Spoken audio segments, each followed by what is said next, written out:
To have so much money that you end up blowing it on the most random items or even start collecting expensive artwork must be the dream. If you were a billionaire, what sort of things would you buy that might seem a bit weird to everyone else? Billionaires all over the world have been ridiculed by the common folk for outstanding purchases that make no sense. Some have had their iPhones made with diamonds and gold. Others have had giant palaces or yachts built. In the world, there are around 1,500 billionaires living the life of luxury. Not all billionaires live their life this way, but the ones who do end up leaving the general public asking one simple question: why? Today on Top Trending, we compiled a list of the weirdest things billionaires have done. Clive Palmer is an Australian businessman, former politician, and poet. He has holdings in iron ore, nickel, and coal. In 2013, his net worth was listed at $1.5 billion in US currency. It was also the year that Clive announced he wanted to rebuild the Titanic into the Titanic II with an estimated cost of $600 million. He wanted to recreate the Titanic II as close as possible to the original design of the grand ship. The safety systems were updated and the ship is equipped with enough lifeboats to save everyone on board. The 21st century ship was announced to be ready by 2016, but then postponed to 2018. It's said that the Titanic II project was a huge splurge of money by Clive Palmer, who claims the ship is an opportunity to remember the lives that were lost on the original ship. Since the construction of the Titanic II, Clive Palmer's net worth has started to dwindle and bring him right on the line of still being a billionaire. Hopefully his $600 million project won't hit an iceberg, and he'll still be able to gain profit from the ship. Some people have offered upwards of $1 million for a ticket to be on the beautiful ship when it sets sail for Dubai from Jiangsu, China. Even with the expensive construction, Clive Palmer's Titanic II is just the tip of the iceberg on our list of the weirdest things done by billionaires.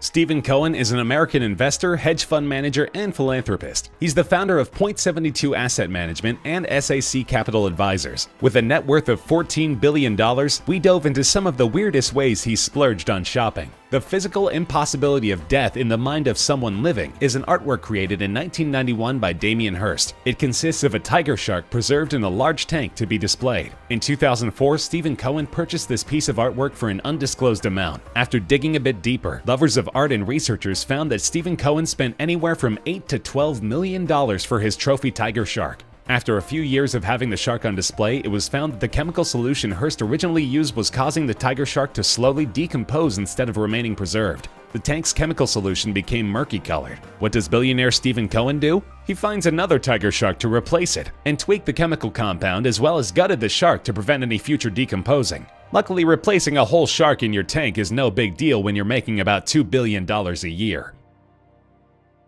For plenty of people, a trip to one of Hawaii's beautiful islands is a bucket list adventure. Billionaire Lawrence Larry Ellison also loves Hawaii and has a net worth of $64 billion, being the American co-founder, executive chairman, and chief technology officer of Oracle Corporation. In January of 2018, Forbes listed Larry Ellison as the 8th wealthiest man in the world. What does a lover of Hawaii do when he's one of the richest men on earth? He buys 97% of the Hawaiian island Lanai, of course. Larry Ellison spent $300 million to own the majority of the island, and then proceeded to build an airport for planes to travel back and forth between his island and the other Hawaiian islands. There's a little over 3,000 people who reside on Lanai Island, which leaves Larry Ellison to enjoy 87,000 acres of Hawaiian paradise mostly to himself.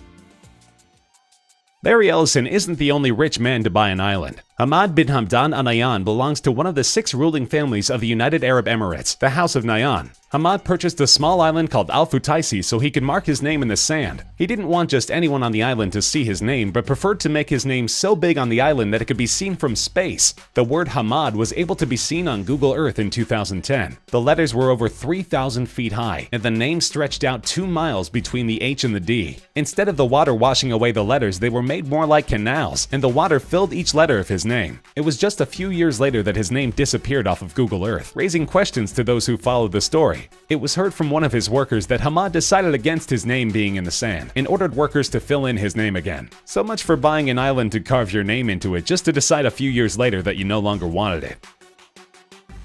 The Sultan of Brunei is known for one of the largest collections of luxury cars in the world and has a net worth of almost $20 billion according to Forbes in 2008.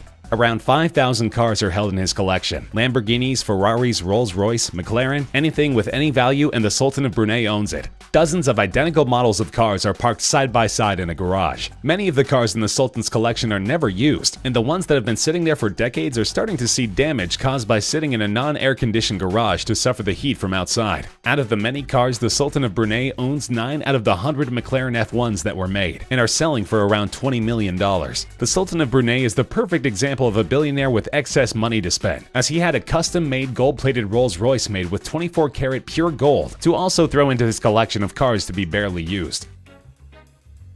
Bidzina Boris Ivanishvili is a Georgian businessman and was the Prime Minister of Georgia from 2012 to 2013 before giving up his position. As of 2017, Boris had a net worth of around $4.5 billion. With that much money at his disposal, it was rumored in Georgia that Boris had a private animal zoo full of penguins in his backyard. Even though there's no outstanding evidence for these claims, we dug a little deeper into other weird things this billionaire has done with his money. Boris has been digging up large 100-year-old trees, roots and all, to place them inside of his park that he's building. Boris told reporters that he has always been fascinated by giant trees, and promises to those concerned about him digging up century-old trees that he will plant 10 more in their place. One of these trees was a tulip tree that weighed around 650 tons. They shipped the tree along Georgia's Black Sea coast to begin its new journey. It's said that the workers of the ship that took the tree spent the majority of the day trying to get the ship to start with so much weight on board.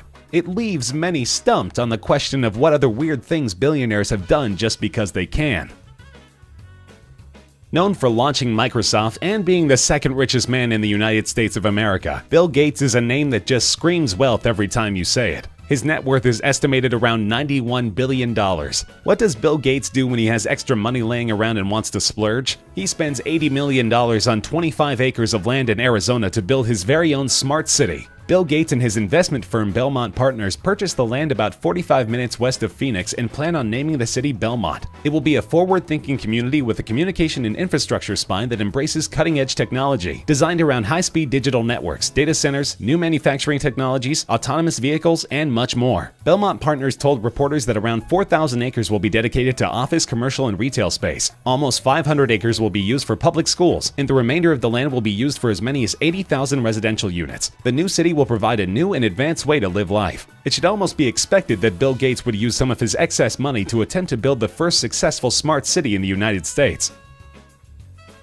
Famous for founding Amazon, Jeff Bezos is an American technology entrepreneur, investor, and philanthropist. For years, Bill Gates was the richest man in the United States of America, but recently his throne has been taken over by Jeff Bezos. Compared to Bill Gates' $91 billion net worth, Jeff Bezos' net worth of $129 billion blows him out of the water by almost $30 billion. Jeff Bezos is a man with his hands in multiple projects, such as delivery drones and space travel. What most people don't know is that Jeff Bezos invested $42 million into a clock that will operate for the next 10,000 years. The clock will stand 500 feet tall inside of a mountain in West Texas. As described by Bezos, it is designed to be a symbol, an icon for long-term thinking. It will be powered by solar energy with day and night panels, and will let those in the future know we were thinking about them when we built it. On his Twitter account, Jeff Bezos released a time-lapse video of the construction of the clock. It's a shame that Jeff Bezos couldn't build his futuristic clock in Bill Gates' futuristic city. Philanthropist and investor Nicholas Berggren is the founder and president of Berggren Holdings, which is a private investment company. He works with the Huffington Post and the World Post media publications that are dedicated to global issues. According to Forbes, Nicholas Berggren has a net worth of $2 billion. However, unlike the other billionaires on today's list, Nicholas is on our list because of what he didn't buy. The media referred to this billionaire as the homeless billionaire. How can a billionaire be homeless, you ask? By simply not buying an estate and living out of hotels. For years, Nicholas Berggren traveled between some of the most grand hotels in the world and decided living out of them was better than purchasing his own. It took starting a family to finally get this billionaire to get into a place of his own. The irony of his homelessness is that the majority of investments made by Nicholas Berggren were in real estate. It shocked plenty of people who all asked the same question. He's a billionaire, so why is he living out of hotels? He sold all of his estate and traveled between the hotels in his private jet, claiming the simple life of hotels was easier than having a place of his own. His billionaire nomadic lifestyle stuck out as one of the weirdest things a billionaire has done.